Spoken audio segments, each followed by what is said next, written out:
Okay, the camera's recording now, so I'm just going to start off by saying, whereabouts were you born? Lancaster, not far from here actually. Yeah.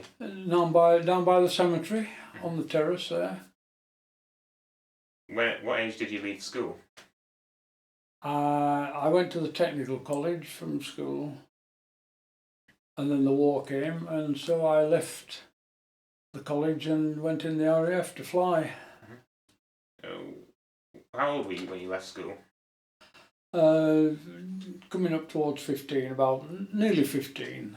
Yeah. Was it ordinary to leave school at that age?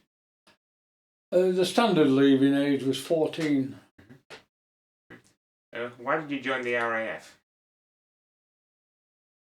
It appealed to me. I was in an occupation where I didn't have to go in the services even. It only came because of an ambition really to go flying. So was it the flying which attracted you? I went as a Spitfire pilot, yes. Was it popular to join? Sorry, was it? Was it popular to join the RAF? Well, it was with me. And one or two people that I knew tried to get into the RAF for flying, and unfortunately they had to take ground duties, and I took flying duties because I was acceptable. So whenabouts did you join the RAF? I mean, what year? 1940, end of 1941. Right. I went out to Canada and had my 21st birthday there. Okay. So was it 1940 that you joined up? It was really, yes. So that was when you properly signed in, but... Sorry, was it? So when you first joined the Air Force, was that 1940? Yes, that's right, yeah. Okay. Yeah, and then I went out to Canada to complete my flying duties. Not completely, but to get my wings. What do you think of Chamberlain, his appeasement of Hitler? What did I think of? Chamberlain and his policy of appeasing Hitler. Mr. Chamberlain? He seemed all right. I never had close contact with him. He seemed all right. He's ambitious. Do you think he was right to appease Hitler? I think he did a good job when he was in control, you know. But as you get older, your memory fades a little bit on some of these people. Just checking the cameras out. Yeah, that's fine. So how did you come to be a pilot when you joined up? It appealed to me. So I volunteered to be a pilot. They wanted people, and I volunteered to be a pilot. And after basic training in this country, I did some of my early flying in this country in Stoke-on-Trent. And after that, they wanted everyone clearing out of England. And I went across to Canada for 3 months to get my wings, and came back here, and I was on flying duties then in this country. How did you feel when you made your first flight? Well, you never knew what to expect. If you've never been flying before, it's all in the air, and apart from the fact that you're ambitious to get on, it didn't really make much difference. You either went in or you stopped out. I could have stopped out. I was in engineering, and my employer here was very annoyed when he found out that I'd gone and volunteered for the RAF, obviously. So what work were you doing in this engineering? Sheet metal work. What did they use the sheet metal for? Well, that was the firm I worked for was Sheet Metal and Engineering, and I was serving an apprenticeship. In those days, you went in at 14 and you had to carry on until you were 21, and that was when the end of your apprenticeship finished. So you were in the middle of your apprenticeship when you I decided was to in the join middle up. of the apprenticeship, that's right. How did you feel when you heard about the Battle of Britain? Well, it seemed to me that it was a worthwhile thing to do. So I thought, well, a friend of mine who also wanted to be a pilot, we were at school together, and we went to Warrington, where we were investigated, if you like. He had one eye not as good as the other one, and so he had to take ground duties in the RAF, and he could have stopped. He couldn't have stopped in his occupation here, but it made him acceptable to the RAF. He had good background. I went in same time, and I was given the usual once over, and I was in. What kind of medical tests did they give you? Mainly medical health. If you were fit, that was what they wanted. If you had anything that wasn't right, no use for flying duties. You knew that once they'd investigated you and you went in, that you'd got good background to carry on. And then you came, I said, well look, I'd like you to get me in as quickly as possible because of my employer wanting to keep me out. So they then took me in, and I finished up on ground duties to start with until my turn came for flying duties. Did you have to pass an education test before Yeah. being a pilot? Yeah. Yes, there was education in it, and I was from the technical college here, you see. And that satisfied them.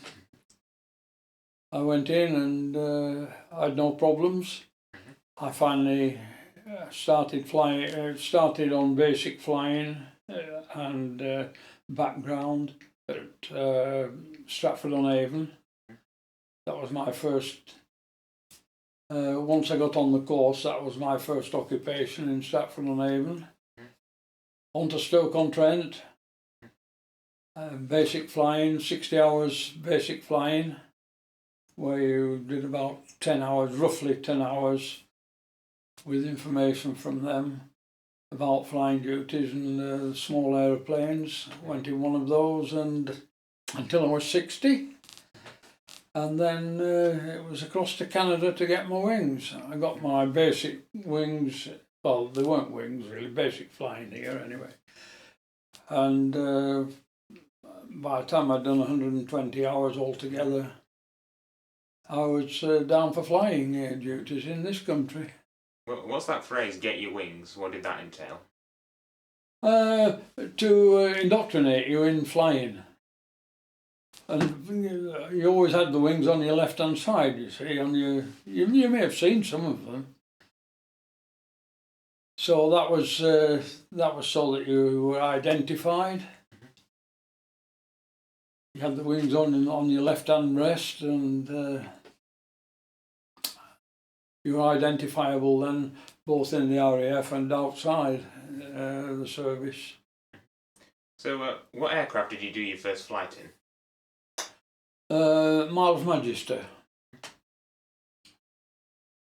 Yeah, there were two types: Miles Magister and Tiger Moths. They were the two big basic ones in this country at the time. I went on, well, I didn't have a choice. I was put on to Miles Magisters.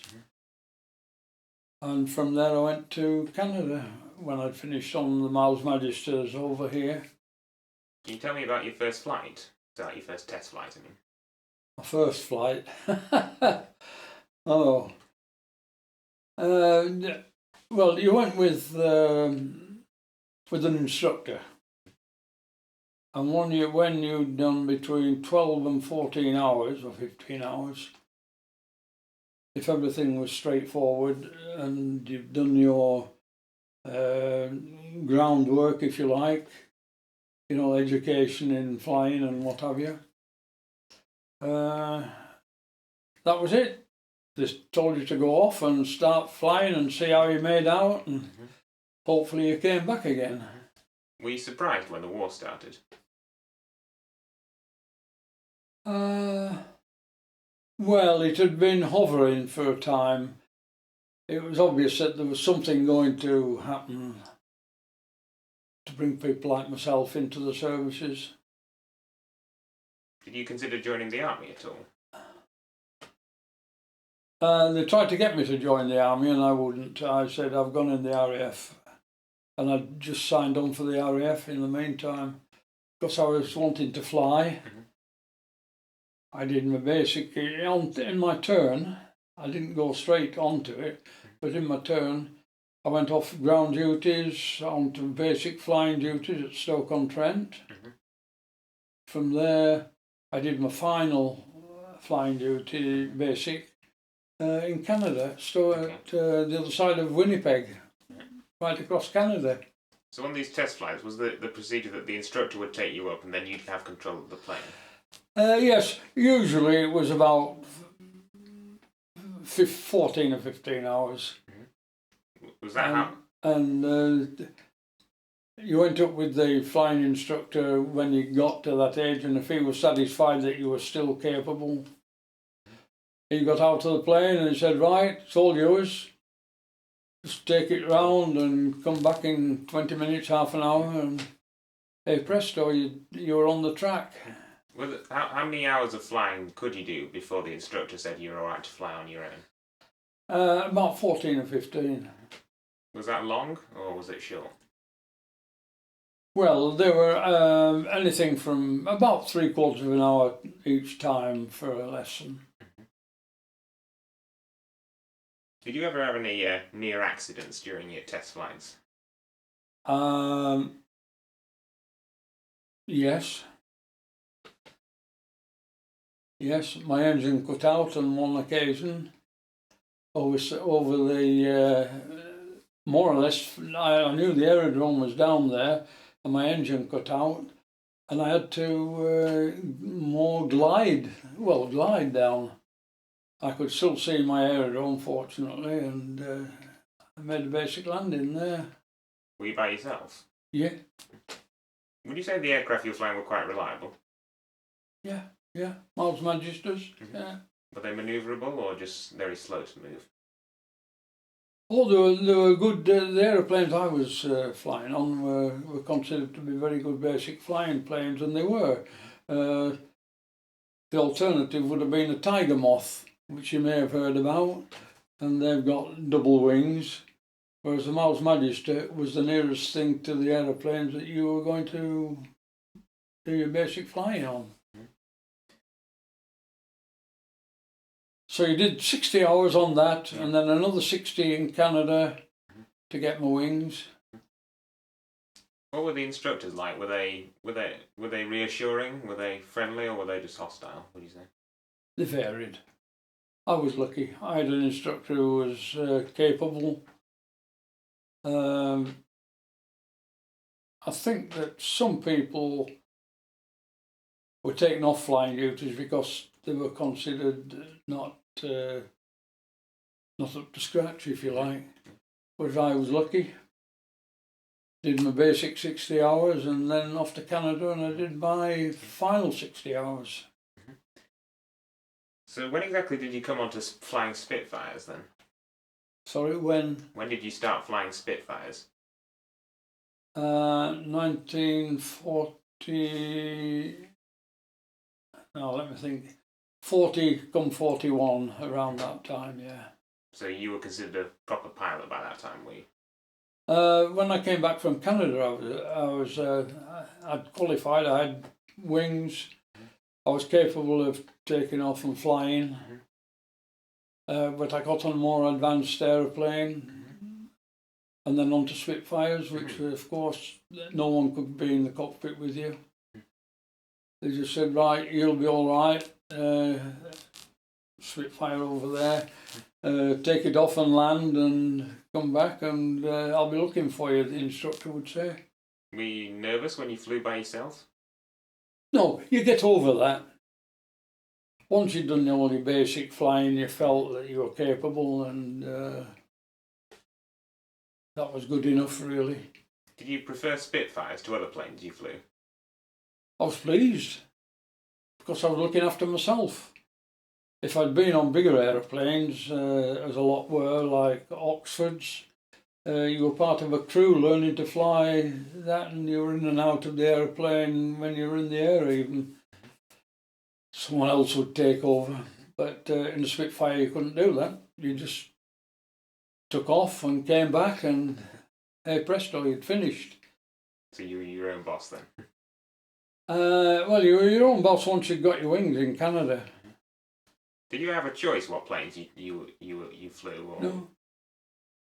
No, they just told you what you were going to be occupied on. And Would you say the Spitfire was better than any other German aircraft? well, the thing about the Spitfire, of course, it was a very capable aeroplane. If you could fly and you could handle a Spitfire, it was a good start, really, rather than go on to an Oxford, which had 2 engines, and I wasn't keen on that. I preferred to be my own boss, if you like, in the air, and that was it. Were there any German fighters which were about the same as the Spitfire? Yeah, Messerschmitt 109. Were they as good or were they better? Equal. You had to look after yourself when you knew Spitfires, where ME 109s were about. They were the principal one which you were likely to meet over Britain at the time when I first started on a squadron. So when I was a member of a squadron, you see, but you were your own boss when you were in there. Had near escapes, obviously. What kind of near escapes did you have? Well, for example, when we first went over to France, the whole squadron went over there, and you got to look after yourself. Germans could come and take you by surprise if you weren't quick enough. I know I told my CO that there was an aeroplane coming up fast on his tail, and he broke away and had to chase the other fella back to Germany from there. Just little things that you remember.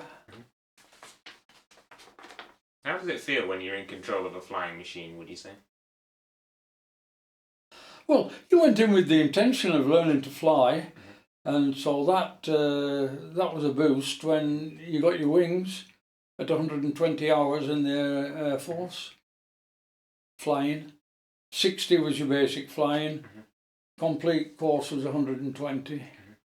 60 further hours were made you up to the 120, and you were ready for coming back to Britain and going them back onto ops in no time. How would you fly a plane? I mean, what sort of controls did you have in front of you? Well, all controls that one would normally expect to get, because you had to learn to control the aeroplane by what you could see in front of you. Like the gear stick, like the Gear stick, yeah. Were the planes very cramped you were in? Spitfires were. There wasn't much room for movement. You got to be hopeful that the things didn't break down. What kind of armament did a Spitfire carry?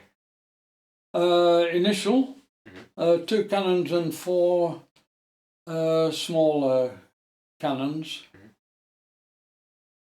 So it was really 6, and then eventually you got 4 in each wing, 2 on each wing of cannons. Did they have plenty of ammunition? You got cannon and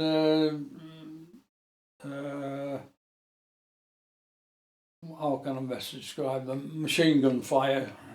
if you like. Yeah. What kind of entertainment did you have at the aerodromes you were in? Not a lot. Not a lot. Did you have radios or things like that? Oh well, some aerodromes in your occupation place, one or two had music in and things like that. And I'm just checking the camera again. That's yeah. Okay, camera's recording fine. So altogether, you were your own boss, more or less. You know, you've got to be careful what you did, and for your own sake, for your life. Did you wear oxygen masks when you were flying? How long would your oxygen last? And what was your supply? Well, it all depended. You see, you only used the oxygen when you went up to a certain height, about 15,000 feet. Then you would start using oxygen. But when you were at a lower level, you didn't need to. When you were flying, did you ever feel afraid at all? Not afraid, but very careful, I must say, at times. If you knew Germans were in the air, or... I mean, I finished up... I was supposed to be going out to Japan for a third tour of ops. I'd done 2 already. And I was supposed to be going out to Japan. I got to Cairo, just having a meal at night, and they said, "You're not going now." They finished in Japan. The Japanese have packed in. So they sent me up then to Algiers to bring Spitfires down from Algiers down to Cairo. Just gave you the plane and the logs and what have you to take down with you. And you made your own way down to Cairo then. You're your own boss, if you like, in the air. What kind of navigational skills did you have to learn? Well, all kinds of navigation as such. So you just have to learn how to read a map and use landmarks? Oh, well, you had to pass all that when in your early stages of flying. Did you ever get lost at all? Oh, several times. Which you was quite likely to do if it was a bad night, for example, and sometimes you had to fly it in the evening, and you might get caught out in sudden darkness, which I did in. I flew a Spitfire over from Algiers down across the Channel to England to hand over and change into Cornwall. Came back that way, by which time it was getting dark, and I was very fortunate really when I got back to get down on my original aerodrome. I was looking for a bigger aerodrome, to be honest, because it was only a small one. And then I saw my squadron going into land. So I just tagged on the back of there and came down, and I was lucky. Did you mainly fly during the day? When you were day and night. Evening. Day and evening, I should say. Not all night when I was on ops. Did they ever send out planes at night at all? We didn't. Ours was daylight flying and evening. So we didn't. I have flown at night, but as a member of a crew that was short at the time. Yeah. How did you feel when you heard France had been defeated? How did I feel when France had been defeated? Well, they were never in the view of a lot of people. They hadn't a lot of go about them to survive, to be honest, and they just packed in, and I was lucky I was flying from England anyway. I didn't have to stop over there at the time to fly with them. Do you think France let Britain down? In the early stages, yes. Yeah. So during the Battle of Britain, was there a fear of invasion, would you say? Always. We had to, I was based then on the south coast at Lymm, and I was a member of a squadron there, and we had to do quite a lot of flying over the channel to keep an eye on any planes coming over. Funnily enough, the Germans never stopped to fly, or attack you. You were defending Britain, and they were frightened that we might be looking for them as well. Did you admire the RAF after the Battle of Britain, would you say? Yeah, very efficient. Yeah, very efficient. How many planes would be in one of these squadrons you were on? When you were going off on a flight, looking for trouble, 12 aeroplanes, and the 12 aeroplanes in your squadron were part of a wing where there were 3 squadrons. So that was 36 planes, you see. So you'd meet up with other squadrons? Pardon? You'd meet up with other squadrons then? Sorry? Would you meet up with other squadrons then? I was on an aerodrome where the squadrons were based. Right. We had 3 squadrons on the aerodromes on the south coast. Would they send all the planes out at once? Certainly, on occasion, there would be a big influx of planes over France and Germany. In fact, I finished up over France, and we had a wing there. But a lot of the time, the squadrons went off independently. 12 aeroplanes independently. But if it was a big one, there'd be 36. Actually, the camera's okay. Yeah, camera's fine. Yeah, there'd be 36 aeroplanes then. So, as a pilot, how much equipment would you carry? Did you carry a life jacket or flares or parachute? Oh, you always had a life jacket on him, especially if you were flying from here to France.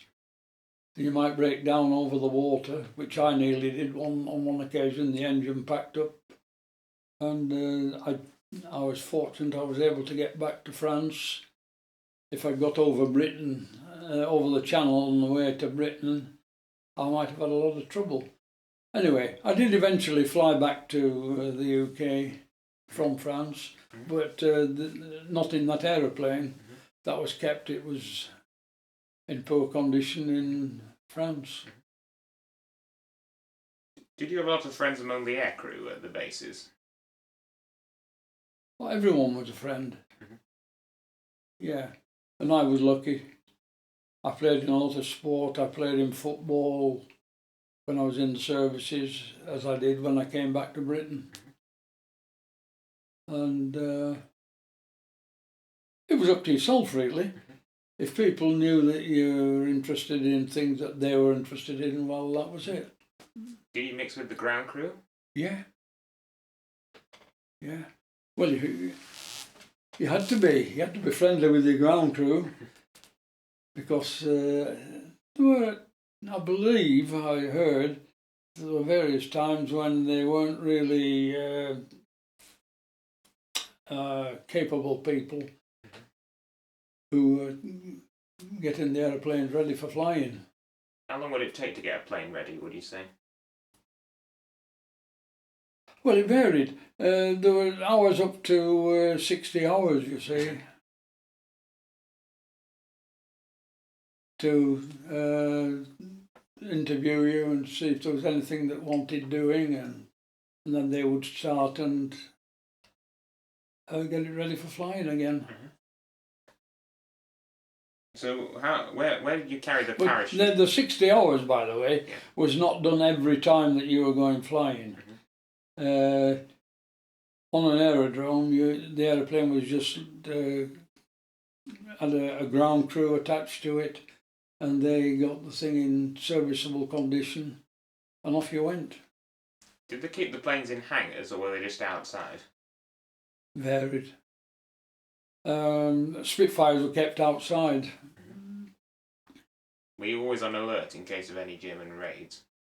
Always, because they were always likely to come over and start firing at the aeroplanes on the ground, as they did when I was over in France. After we'd moved over to France to push them back to Germany. So what? Where did you carry the parachute on your equipment? You sat on it. You sat on it just under your seat then. Yeah. Was it always out? Yeah, you had a life jacket on, you see. Yes. For flying over the water anyway. And then you sat on the. This was true of in most aeroplanes actually. You'd find that the life jackets were in the aeroplane, and you could attach one to your harness. You had a harness on, and it could be attached fairly quickly in danger. But it was on. You didn't wear it unnecessarily, but in Spitfires, then you had to sit on it. So that if you turned yourself out of the aeroplane by engine cutting out or anything and turn it over so you dropped out, you were attached to it anyway. Did you? What was the procedure if you had to bail out? Would you have to turn the plane upside down first? Yeah. Well, that was the procedure. It was the easy way of getting out of the aeroplane, because it could be difficult climbing out of the cockpit in the air and going down. The easy way out was to turn it over, drop out, and then pull your cord and float down. Did you have Fortunately, I never had that to do. Did you have any relatives in the armed forces? No, my father worked at the hospital here. I'm sorry about pointing, just over the houses there, where the Royal Albert Hospital was. It's still birthed there, but they don't use it. But my father worked there for 40 years, believe it or not. Would you say the Spitfire performed well in combat? Very good, yes. Always reliable.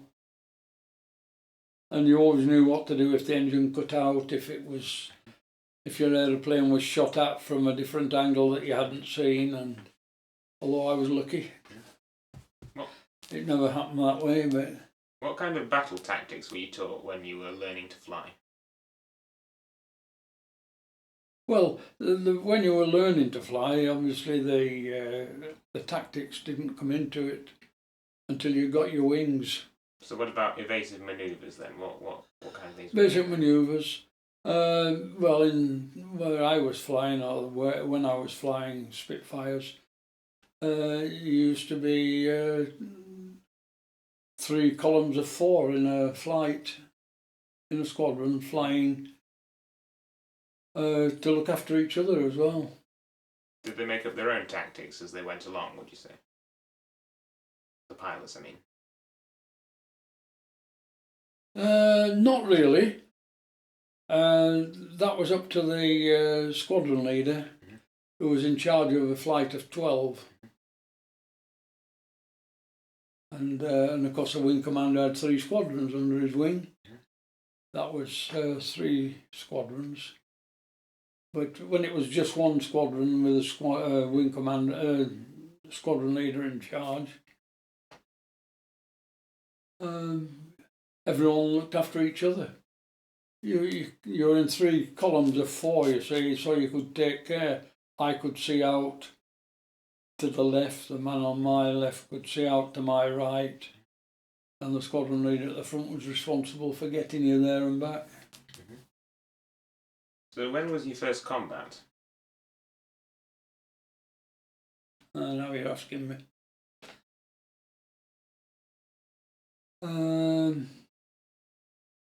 More or less just before D-Day. That was, excuse me. Sorry. It's all right. So you were saying your first action was in D-Day, was it? My first action? Yes. No. No, because the squadron was active before D-Day. D-Day really was the crunch time. So what was this first action you were in then? Oh, now you're asking me.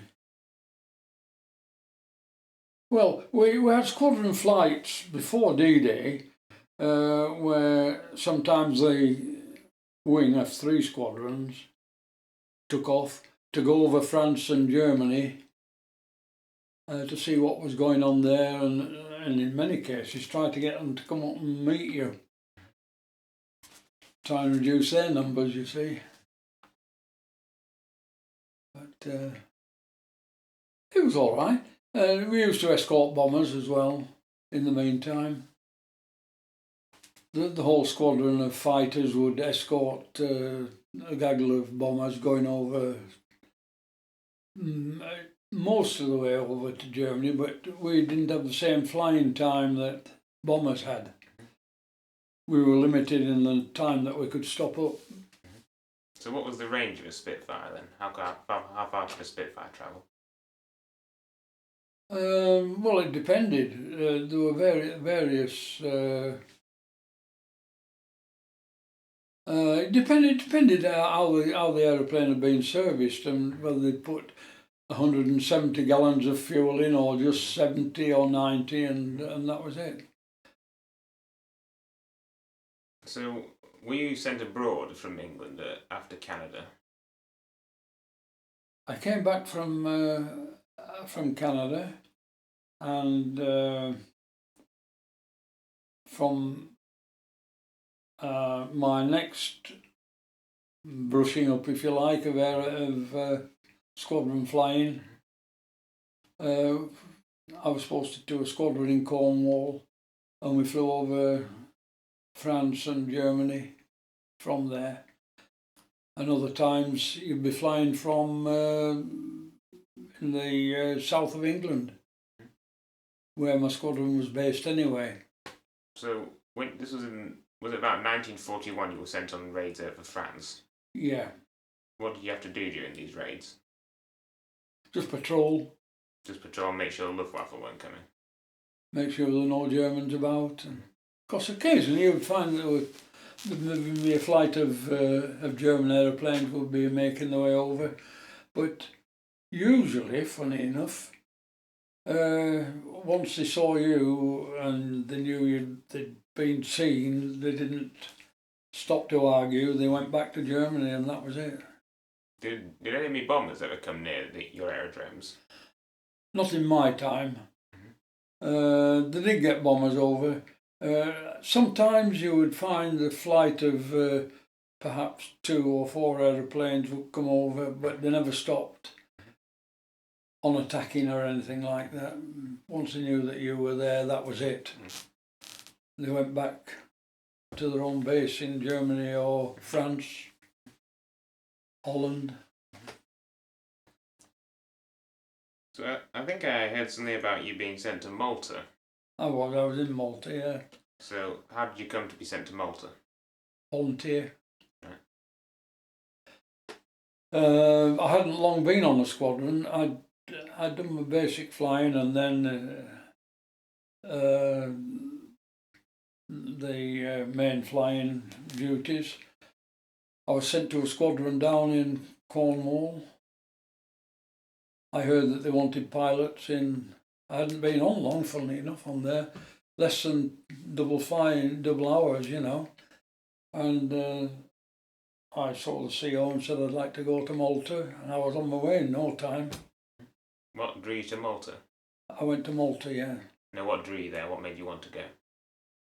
Action. Young and daft. So what was the weather like when you got there? So let me think. It was just beginning to get to longer days, if you like.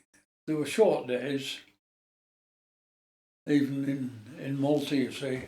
Would you say it was late 1941 you were sent? Oh, sorry, you were thinking about the time. Yes. Yeah. End of 1941. Okay. So was it quite cold when you went there at the time? It was quite cold, yeah. How many planes were there at your squadron on Malta? Was it the same as in 12. England? The flight was 4 and squadron was 12. And we used to go over from Malta over to Sicily, try and get the Germans to come up so you could fight them and get rid of them. Did they ever come up? They never stopped up. Were you ever asked to attack them on the ground? Yeah. Yeah, but that would mainly be 2 aeroplanes. It wouldn't be a big flight. And I would go over with an experienced pilot. Soon after I went there, a chap who'd had plenty of experience from Malta, and he took me over there as his number 2, and we went looking for danger over there, for trouble over there. Did you find any? Yeah. Yeah, the Germans knew too. They were all, like, I remember one occasion where they were all, not all, but a lot of them were serenading themselves in the sun on the aerodrome, and when they saw us coming over, someone must have warned them, and when they knew we were coming over, they made a beeline quickly for the aerodrome buildings to get out of the way. Did you see any of this action you wanted then? No, we didn't get aeroplanes up, funnily enough, on flights like that. Very rarely. But I have been over to Sicily when aeroplanes have come up, but not on manoeuvres like I've just mentioned. So how were you sent to Malta? Were you sent on a ship? Sorry, how? Were you sent to Malta on a ship? Was I sent to Malta? Yeah. I went on a ship, yeah. Yeah. Some flew out, but quite a number of us went out on a ship as far as Gibraltar. And then from there, we were flown across to Malta. So were you flown across in a bomber then? Well, yes, you could call them bombers, yes. Yeah, you went by sea to Gibraltar, and then they'd send 4 or 5 of you across to Malta in a bomber type. Were the planes already there when you arrived then? Were the Spitfires already there when you arrived? When we arrived there, yeah. A lot of Spitfires were taken on aircraft carriers. And then they would fly maybe 12 aeroplanes off an aircraft carrier, and that was it. So were you sent in a convoy of ships to Gibraltar? It varied. It varied. Sometimes it was a convoy of ships. Other times, a big ship would take you out, and it would be capable of going pretty fast. Did Malta get regularly attacked?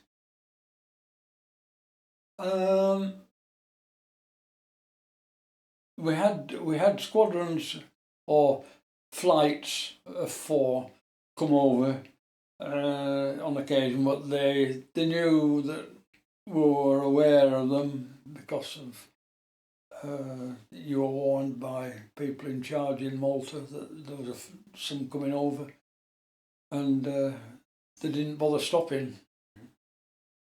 Was there any heavy bombing in the area at all? Mainly at night. Did it ever do any damage? Not from us, but they tried to attack our aerodrome, you see, but we had twin-engine fighter planes as well as Spitfires. Were the twin-engine fighters any good? Useful, yeah, useful.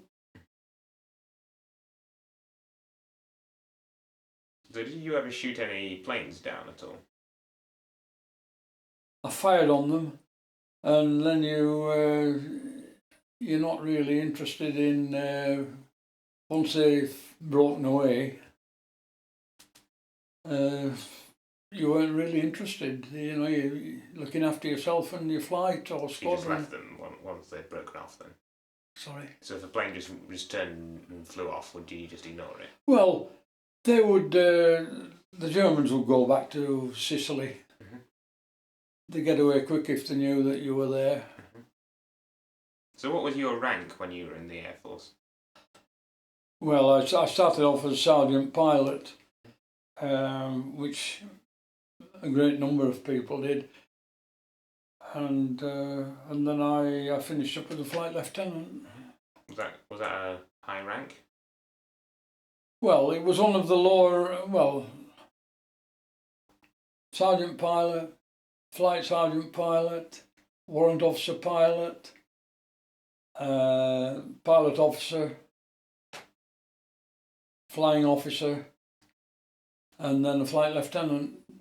Well, I was offered the chance to stop in and become a squadron leader, but I had other ambitions besides stopping in the Air Force. The war was over, and that was what I'd gone in for. So I came back to Britain. I'm just checking the camera. Did any of the fighters you were with sent out? The fighters you were with, were any of them sent out to attack shipping at all? Our job was more protective rather than attacking, but if we did know that there was something going on down below, then we would make a beeline to see what it was about and possibly fire on the Germans, but they wouldn't stop. Once they knew they'd been seen, they went back. Some were based in France, some in Holland, and some in Germany, of course. Excuse me. Sorry. Did you suffer any heavy losses at all in Malta? I mean, did you lose planes a lot? Or? We lost occasional planes on the fighter planes, and if we were escorting bombers, they often went further over into Germany, and then went down to Italy, and then came back to Britain, escorted back from Italy. Not by fighters particularly, but other aeroplanes would escort them. Did you ever think the Allies would? Did you ever think Malta would get invaded? Oh, you're always under that threat. Yeah. They tried several times when I was there to come over by sea. Some came over to fire, but when they knew that they'd been seen, they didn't stop. Did you ever think Germany might win? Did I ever? Think Germany might win? No. We were young and daft. No, never considered that we'd lose the war, but it was always a danger, of course. I mean, if you were sent over to Germany, as I was several times, to do weather recce's when I was based on the south coast in Britain. You go over and do a weather recce, and if you were seen, you got to be very alert to break away from there and come back. Did you ever get chased away at any point? Or? Well, you don't consider it chased away. It was up to yourself to get away. I mean, did you ever get if there was just the odd one, then you would go out and fire. Did you ever get chased? No, but did you ever actually get seen while you were out flying there? I was never chased by Germans. Only one occasion, that's all. And that was when I'd been to do a weather recce with another pilot. And when we knew that they'd several planes up and alert, we came back to Britain and warned them in Britain that there was a chase on, and that was it. A lot depending on how you felt about things at the time. What were your living conditions like on Malta? What kind of rations did you have? Well, when I was on Malta, things were very, very rough, if you like. We didn't have very good flying conditions. The aerodromes were all right, but the living conditions as such, they're very basic. Did you? Sorry, just a minute.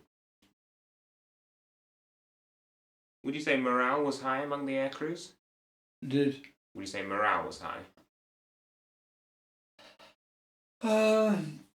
yes, we always felt independent and capable of looking after ourselves. That was the main thing. And they only sent pilots out there who were likely to survive that way. Very few pilots were sent out unless they were very capable, and that was it. How long would your average flight be? I mean, how many hours?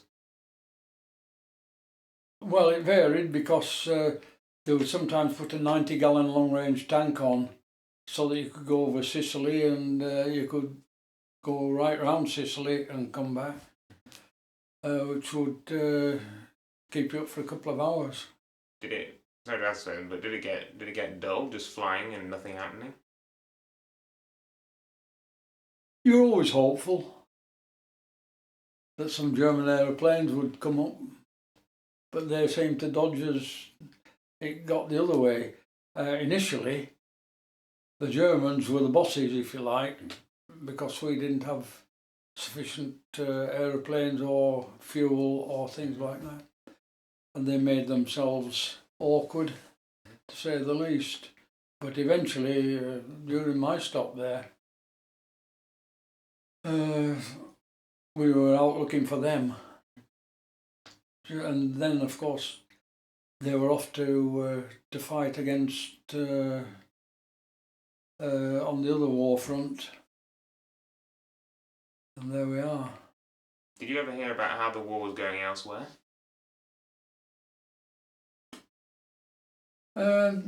Well, they did produce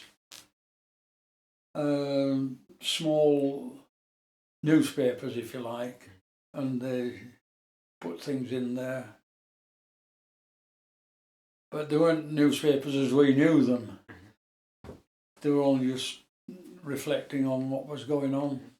I mean, did you hear about things like El Alamein in North Africa? El Alamein? Yes, I was back down in Cairo then. Really? I'd been back to Britain, and then I was posted out to Cairo, and we had to start off at El Alamein and defend along that coastline, and there we are. So when were you sent away from Malta then? I managed to stop there for 8 months, but usually it was a 6-month course, sometimes 5. If they'd had a lot of activity, it would be a 5-month stop there. 6 months would be the norm, but just about the time that I was flying there, it came up to 8 months. What was the longest flight you ever did? Oh, about 4 hours, believe it or not, in a Spitfire. Everything throttled back, so you weren't using a lot of fuel, and you had a long-range tank on, a 90-gallon long-range tank, and you were getting very close to needing fuel by the time you'd done a long flight. I think I heard something about there was one time you were out on a long flight searching for a pilot. I was on a long, sorry? I think I heard one story about how when you'd been out flying, then you heard about you were looking for a pilot who had gone missing. Yes. When was that, so? We were looking for a pilot who'd flown out from Malta, and he didn't come back. Occasionally you'll get this. Some weren't as capable as others. If they got in a mess, they weren't capable of coming out of it. Do they know what happened to him? Well, I don't remember more than one occasion where people went out in a speedboat to pick a pilot up. And he was lucky, because if they once got in the water, flying over from Sicily to Malta, the chances were that they wouldn't be picked up. Did they find him, or was he? Sometimes they would find a pilot there, but he wasn't alive then. So this pilot who'd gone missing, did they find him or not? Or just occasionally. I mean, this actual pilot on your longest flights, did he? Was he found, or did he die? Well, I've known where the pilot had been flying over Sicily against the Germans, and he was coming back, and he either ran out of fuel because he didn't get out soon enough, or something happened in the aeroplane and he force landed in the water. And that was when we went out looking for him. A flight of 4 aeroplanes would go, sometimes 8. It all depended. Did you carry? Did the planes carry life rafts at all? Well, you sat in fighters. You sat on one. What can I call it? Inflatable dinghy. Inflatable dinghy. Yes. Well done. Well done. An inflatable dinghy. Yeah. Yeah. And if you once got in the water, of course, you got to inflate your. I was lucky that way. You got to inflate your life jacket, and then open up if you still had the life jacket, the life raft, if you like, with you. Did you carry any distress flares with you? We had occasion. It depended. We did occasionally have these little flight things when you were going over at dusk, for example, or coming back at dusk. When you were going down, you got a warning light there. So, if you were bailing out and you were over water, how would you get the dinghy out from under your seat? Would you have to just pull it out, or? Well, if your engine packed up when you're flying between Malta and Sicily, I was lucky. If you had to bail out, you would float down, if you like, and then belly land on the water if you could, and then use the seat that they had in the aeroplane, which opened out. Yeah. If you were lucky, you were picked up. Yeah. And if you weren't, that was the end of the story. There were 1 or 2 like that. Some I knew from squadrons on the unit I was on. They would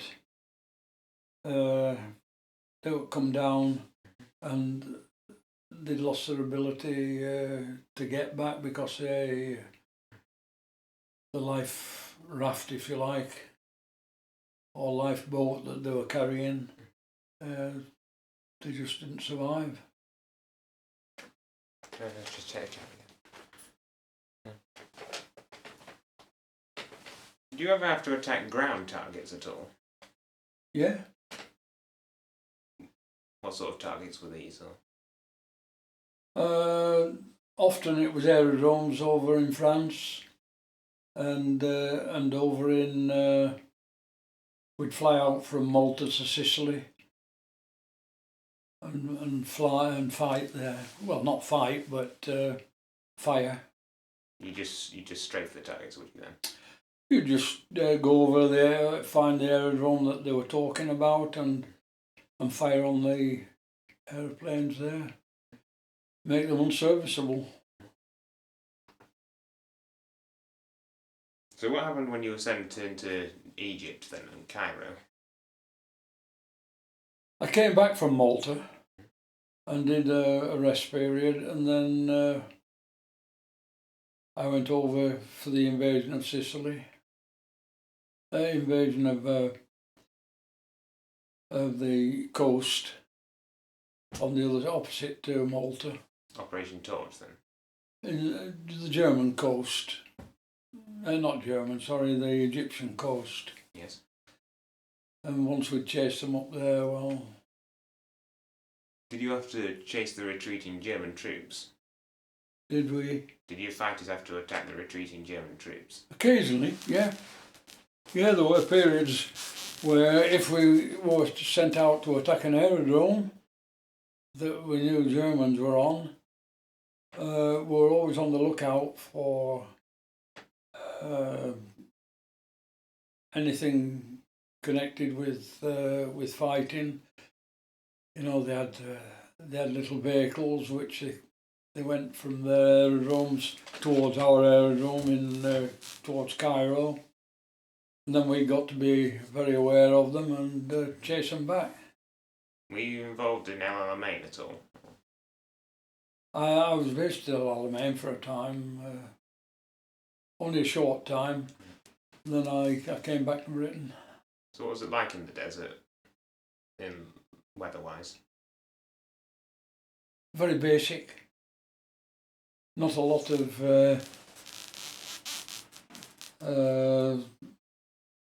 things that you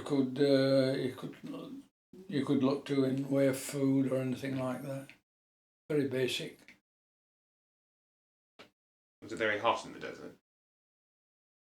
It was warm, but at the time I was there, it wasn't bad.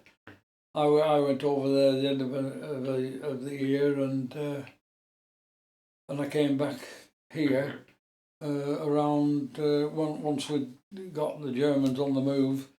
I came back here about 8 months later.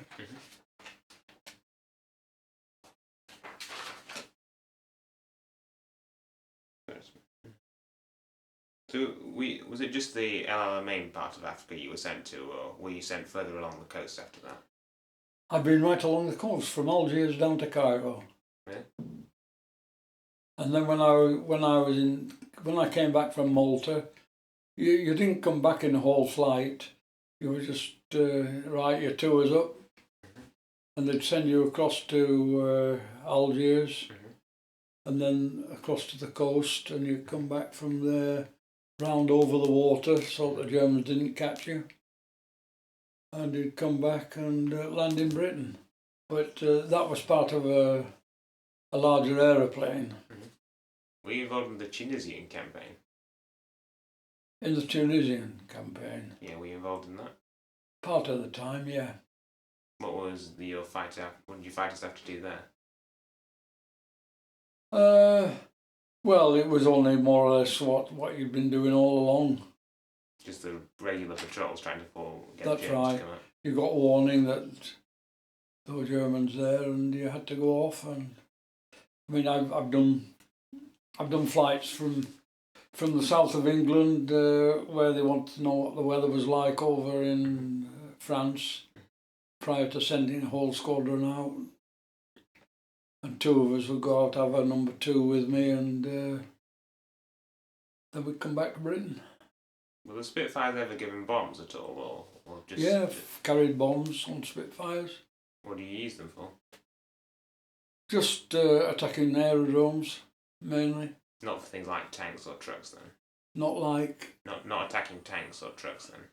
Well, if you saw any, yes. If you saw any, you were allowed to drop. But it varied. I mean, I did a spell as well up in where can I put it? Around Algiers. And if you came across Germans, you just fired or chased them or whatever. They could chase you, mind you. How did you feel when Tunisia had been when all the Germans in Tunisia had surrendered? Didn't mind. Didn't mind. I mean, you knew that you'd be posted if the Germans got out of there. What would you say was the most important battle of the war? D-Day. I took part in D-Day, and that you got to be very wary of what was going on and very alert. Because the Germans were over on the other coast, we were on this coast, and we were trying to get rid of them out of that area of France. I took part in D-Day, and my aeroplane engine packed up when I was flying over there, and I just had to shout out "Mayday, Mayday," and someone would come and try and find out where you were, and then they'd managed to get transport to get you to an aerodrome if you were shot down over there. I've had my engine pack up over there. So what happened when your engine packed up then? Sorry. So what happened when you said that your engine packed up over D? Well, if your engine packed up, if it was around D-Day, you didn't want to be packing up over the sea, so you looked for land, even on the other side, the Algerian side, if you like. Or if you were near, you were very rarely able to float back to England without an engine. Were you sent to Italy at all during the war? They just started going up to it. Squadron was just starting to go up into Italy when I was tour expired. So 6 months was an average tour then? The average tour of duty? Well, it depended. 6 months was an average. The time of D-Day and what have you, I was doing an 8 months tour. And the same flying over on the Mediterranean side. I'm not done, but the camera's just getting a little low on battery now. Is it okay if I just charge it up for a while, if that's okay, if you just want to have a little break? Or?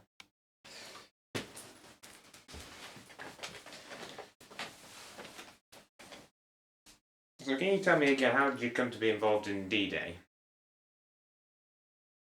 Well, the unit that I was on in the UK was sent over for D-Day. We were the first squadron over the beachhead because it was one of the better squadrons that had been formed. And I was one of the 12 on the squadron who were sent over. Were you attacked at all when you were sent over? No. The Germans, I think, were hiding somewhere. So there was no kind of Luftwaffe opposition then on D-Day? No, we weren't attacked by Luftwaffe. No. So what was your objective then? Was it just protecting the invasion forces? Was it? Just protecting the invasion forces? That was the object of it. Yes. Yeah. To get them off the ships, and then once they'd established a base there, then they sent us to land over there as well. Whereabouts was your airfield for Normandy? In Normandy itself. Yeah. So on the morning of the invasion, so before the invasion, did you have any idea where you'd be sent, say, like, where the invasion would occur? No, not until it was actually designated properly. Okay. Did you get hit by any anti-aircraft fire at all? Yeah. Yeah, I mean, bullets were always flying around in the early days, particularly. Was your plane ever hit? Yeah, I had to leave my plane over the other side and come back. So who was it who shot it then? You're asking me now.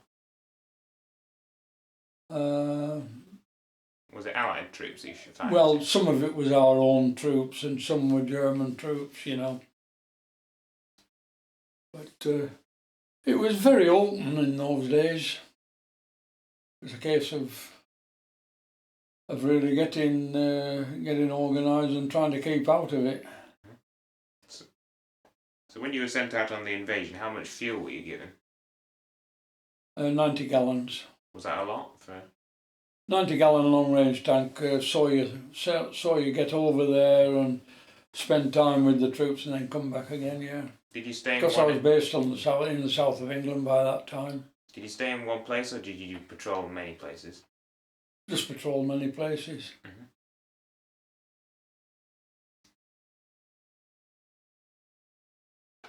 See, you got messages over the tannoys, and they told you where the likely hotspots were likely to be. Did you get shot down at all?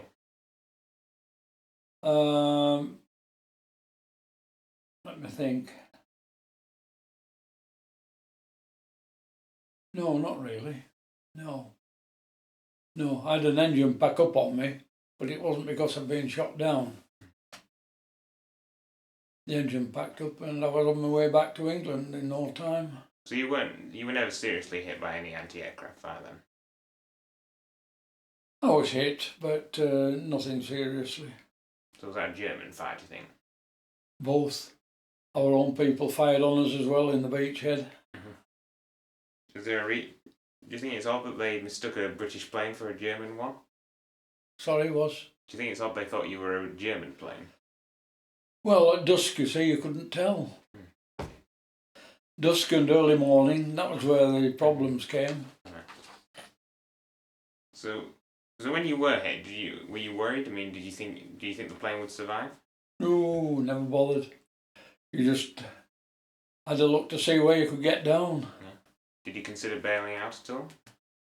Well, I always had that option, but I always preferred to go down in the aeroplane if I could. Why did you prefer down in the aeroplane? Well, if you bailed out, the aeroplane was ruined. If you went down with it, there was always a chance you could recover that. Oh. So it was engine failure that made you crash land then, was it? Yeah. So what happened? Was there a reason why the engine failed? You might have been hit by fire.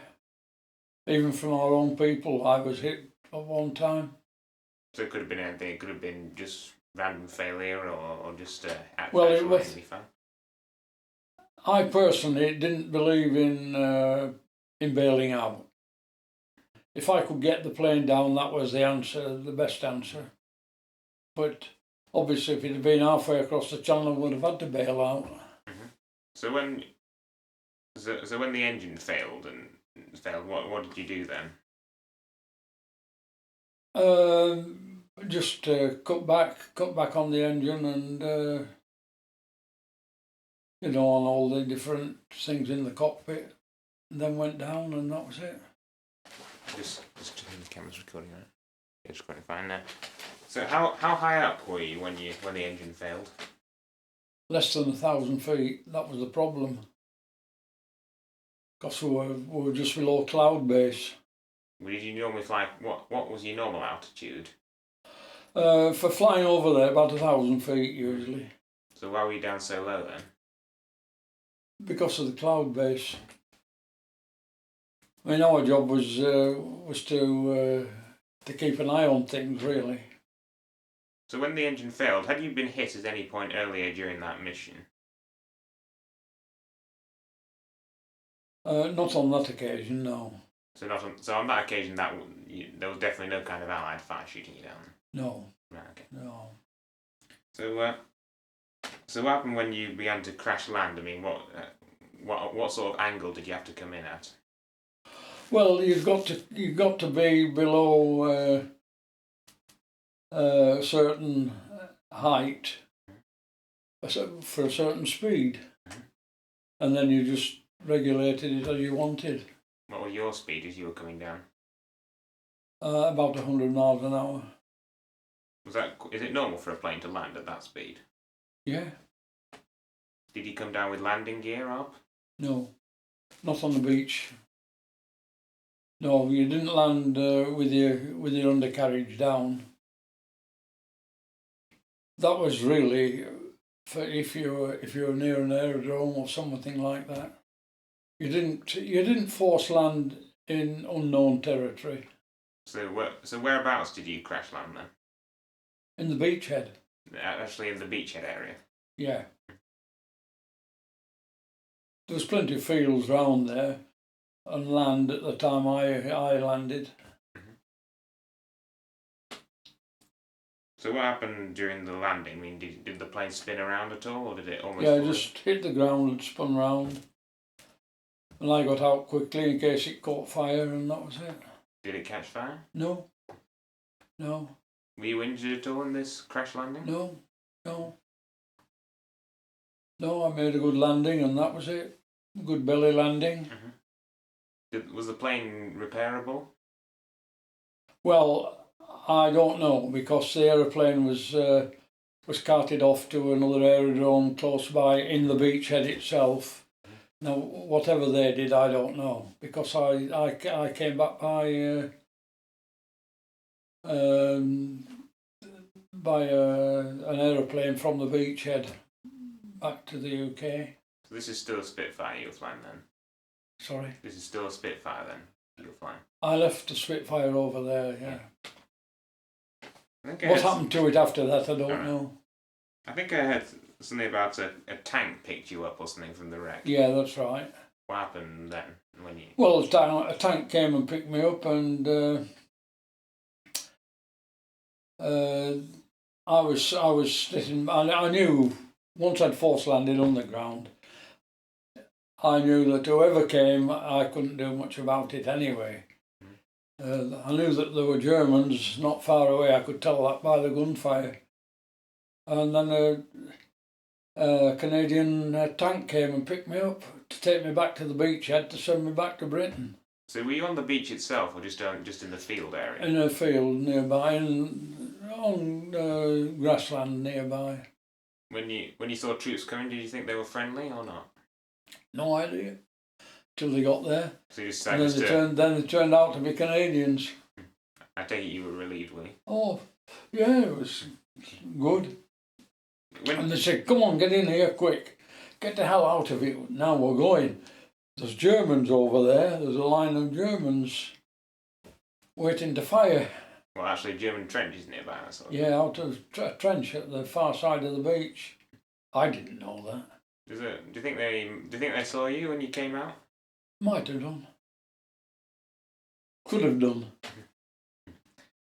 When you were hit, were you worried that you might not survive? I mean, when the plane. Well, the big worry was that you might try to land on the beachhead, and then there'd be potholes there, and you'd finish up in one of the potholes, which wasn't very good.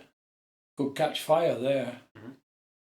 Did you know anyone who was hit by friendly fire? Yeah. Yeah.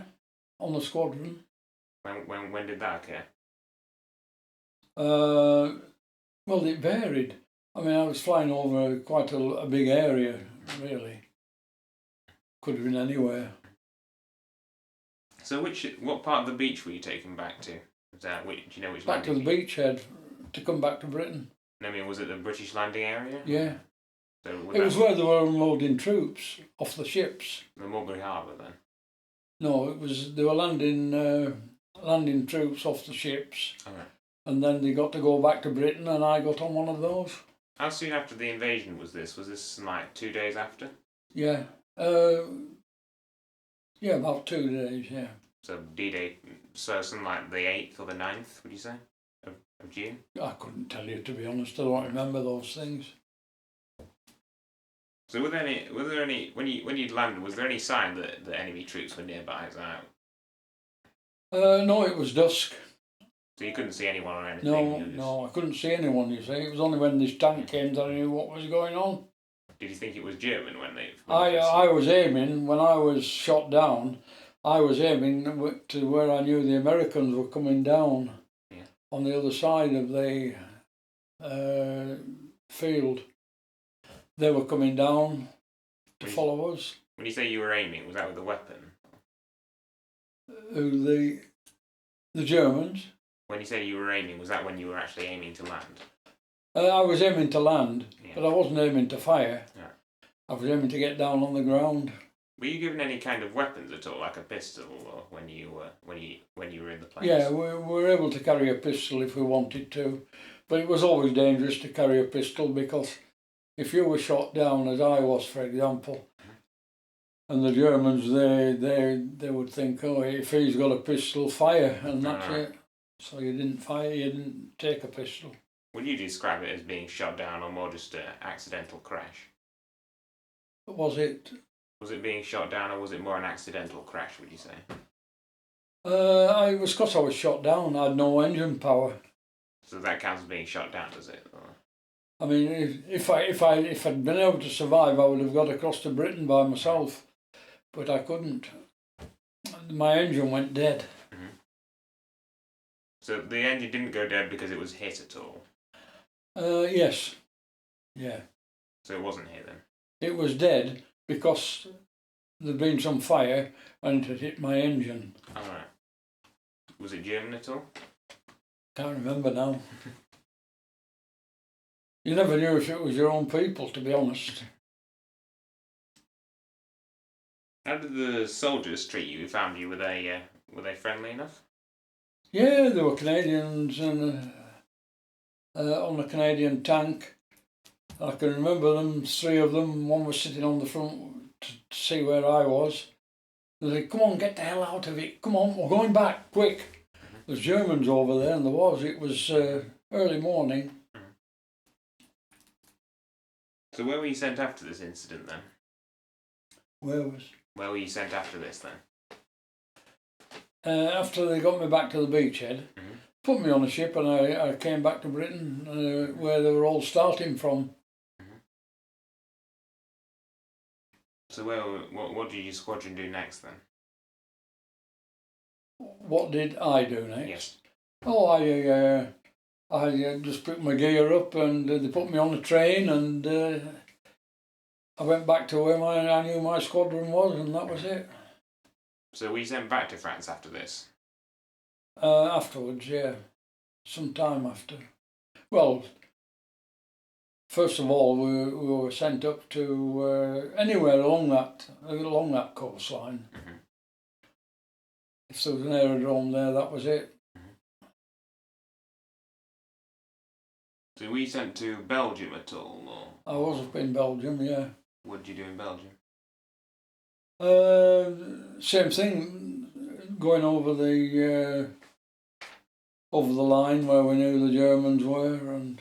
Did they ever try and come up at all, or were they just left there? Funny enough, they didn't. They kept down out of it.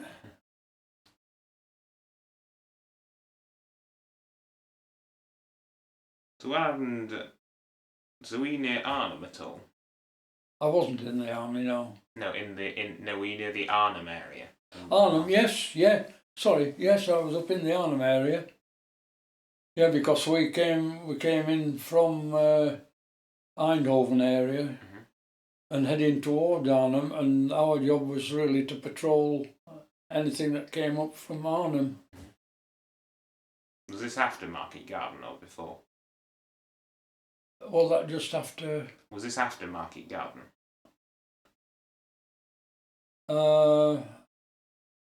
Can't remember now. It's fine. I can't remember half these things. Alright, I was wondering, had the British troops been captured at that point, or were you trying to support them?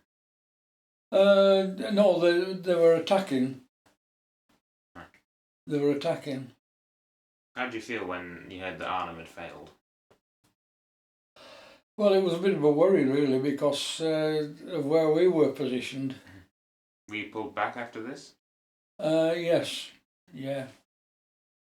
Yeah. Where were you sent back to then, or? Can't remember, just off the cuffs. Right. So we were moved about a lot, you see. So were you sent out to the Far East at all? No. No, I was due to go out to the Far East, actually. And then I was in an accident, and I didn't get out to the Far East at all. I only got as far as Cairo, because They finished in the Far East then, and I wasn't needed to go out there. What was this accident you just mentioned? Well, engines cut out on you and that's it. So, It was nothing fresh. You got to look after yourself then once the engine had cut out and choose a place to land. Was that a more successful landing? It was the best one. It was the only landing really, unless you could get near an aerodrome where you had a runway that you could force land onto. No, when you had that accident, did you land okay then? Yeah. Yeah. So was there any other occasion where you got shot down at all, apart from Normandy? Not really. Not really. I might have had an engine cut out, you know, and forced land. I found a newspaper article on the internet earlier this week from the Lancaster Guardian where it said that you got shot down by Allied fire in Normandy. Yes, I was. That's right. Yeah. Is that where you got that from? That's where I got the story. The information that you've been shot down on D-Day. Oh. I was wondering whether it was the truth that you've been hit by Allied fire. Do you think? I never got shot down by German fighters, no. And often people lost their aeroplane because the engine cut out. Well, it just wasn't strong enough or whatever. What would cause an engine cut out? Would it just be anything? Just the engine. Just the engine. Was that the only unreliable part of the plane, would you say? I would say so, yeah. Yeah. But on the an engine could cut out on you any time. Yeah. Could that happen in any plane, though? Without any warning, it often would stop in the air, you know. So there was no cause for it, no kind of blockages or things like that? Could be a blockage. Could be. Poor maintenance at all, could you say? Or? Sorry? Could poor maintenance of the engine cause that cut out as well? Well, it could happen any time an engine cut out. Do you think it was enemy fire that caused your cutout? No. No. Engine just cut out and I was going down and that was it. Do you think it's because you were hit or do you think it just happened to cut out? It might have been hit. I was hit when I was slowed down, obviously, because there were Germans in the field by me. So did they shoot at the plane as it came down?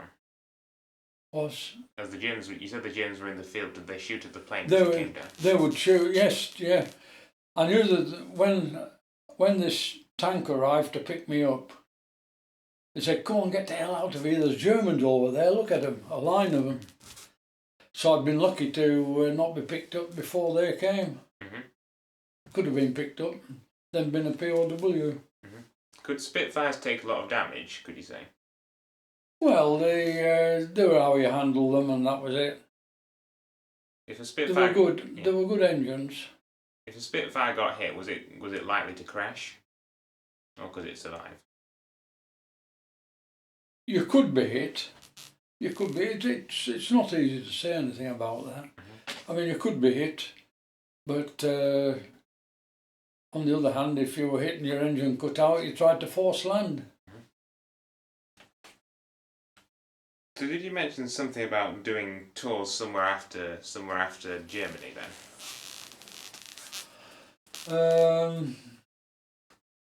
I forget now. I did several courses, both to train other pilots and... So you weren't sent to Japan or anywhere like that then? I was on my way to Japan when they packed in and... Is that because of the atomic bombs? They stopped everybody going any further then. And I was in Cairo at the time. Then I had to go from Cairo to bring aeroplanes down from Algiers down to Cairo. What did you do on the day the war ended? Nothing much. Nothing out of the ordinary. Were you relieved when it ended then? Well, you're always relieved, obviously. And then it dawned on you it was a bit of a wasted time that you were still out there, so you wanted to get back to Britain anyway. So where were you exactly when you heard Germany had surrendered? I was in Cairo. Yeah. Yeah. So you're in Cairo when And I Germany... was going up to Algiers after that. Okay.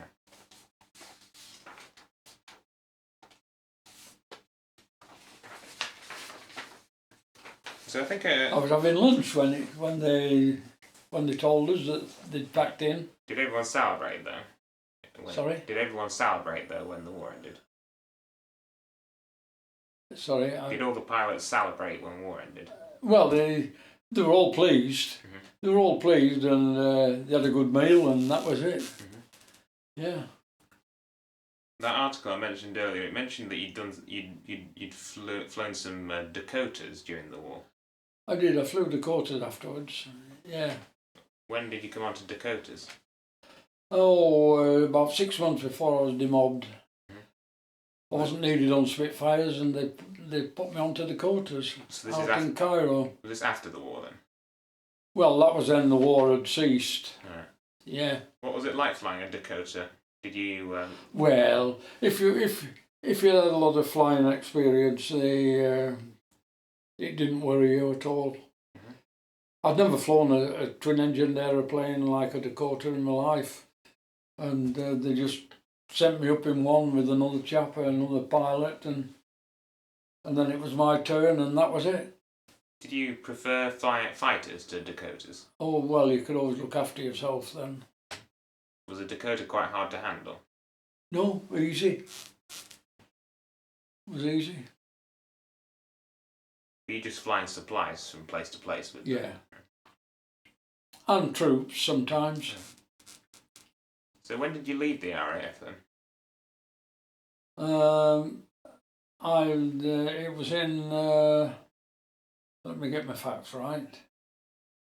It was just after Whitsuntide in 1946. Mm-hmm. Did you consider working in aviation after that?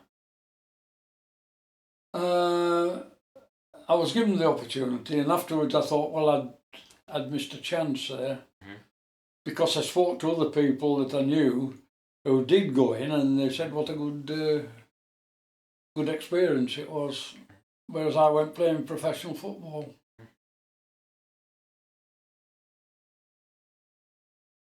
What's your view on the events going on in Iraq and Afghanistan at the moment?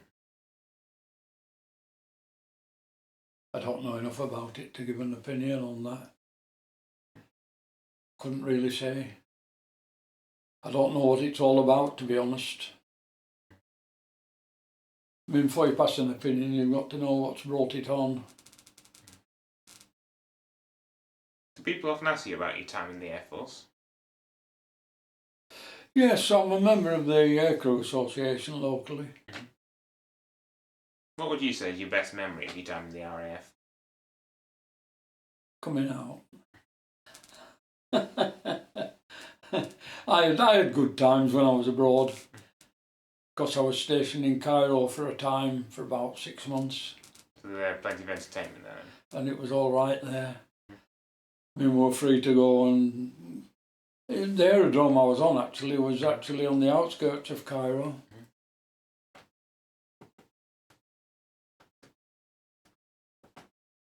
Did you enjoy your time in the Air Force, would you say? Did you? Enjoy it. Yeah. Yeah. Yeah, your job to do, and that was it. Did you prefer it to... Are you glad you joined the Air Force and not the Army? Oh yeah. I volunteered. You only went into the Air Force for flying if you volunteered. You weren't forced to go in, you volunteered. And that was it. What was the average age of the people you were with? Were they the same age as you? Were they older? Some were older, but they didn't do the sort of work that I was doing in the RAF flying. But I've met people even locally recently, and they were about the same age group. Do you think bombing Germany helped win the war? I think it must have done.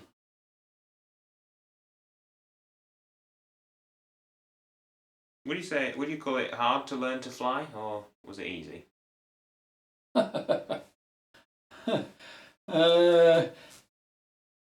I found it easy. I was capable, and I'd no thoughts about not surviving. Whereas older people going in might have had a little bit of indecision, really.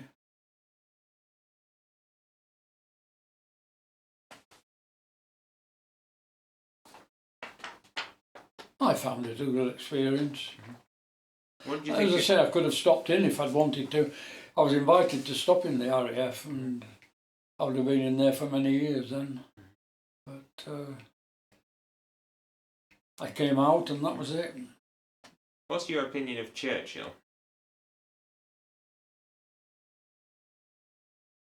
I didn't know of anyone who would have done a better job. He was very, very clever. He wasn't easily put off. I thought he was a very capable man, actually. Do you think he was a good leader then? I think he was a good Leader, you think? Yeah. He was a decent enough fellow.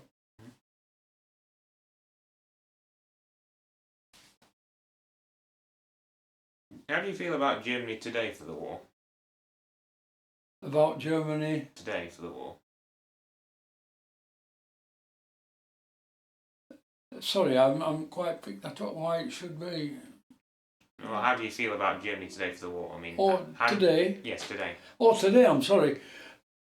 They're all right. I never bother about Germany.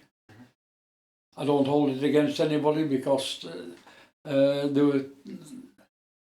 were overseen by a group of people who died and were shot and what have you.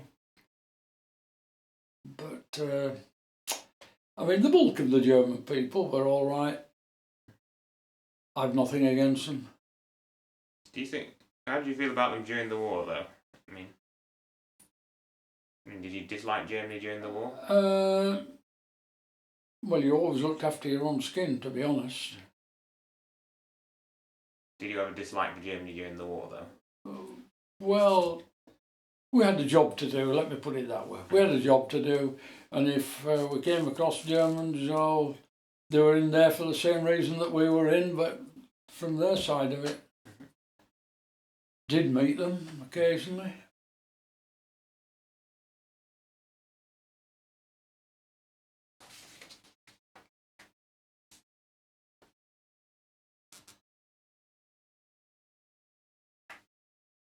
Did you have any any friends who were killed during the war?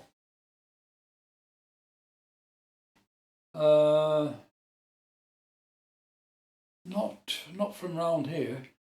I met some in the RAF, of course, who were shot down, and they perhaps didn't look after themselves as well as I tried to be.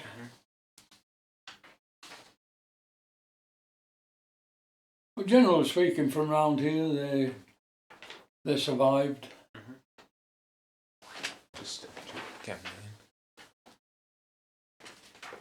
What would you say was Britain's most important contribution to the war?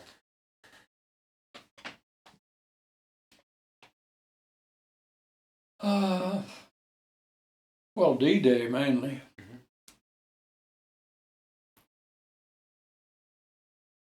And from my point of view, being in an area of Britain where I just had to be alert for people coming over from Germany, flying over.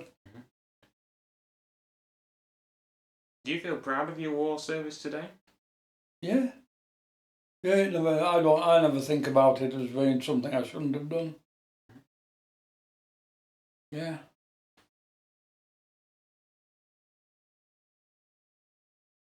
Was it the people you were with in the Air Force, were they ever hit at all by anti-aircraft fire?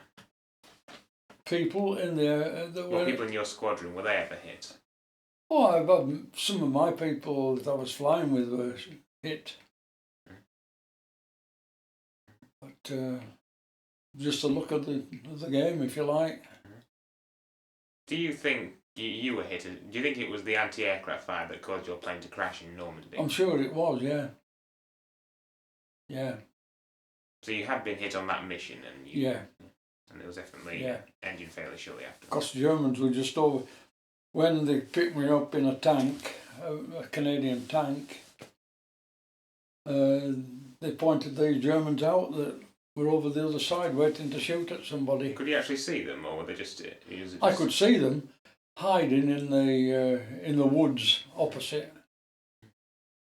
They didn't shoot at you. Didn't worry me. They were picking me up and taking me back in a tank, and that was it. Do you think the atomic bombs were necessary against Japan? It was the only way to do anything about the Japanese. Were you worried about being sent to the Far East? I was on my way. And were you worried about being sent there when you played?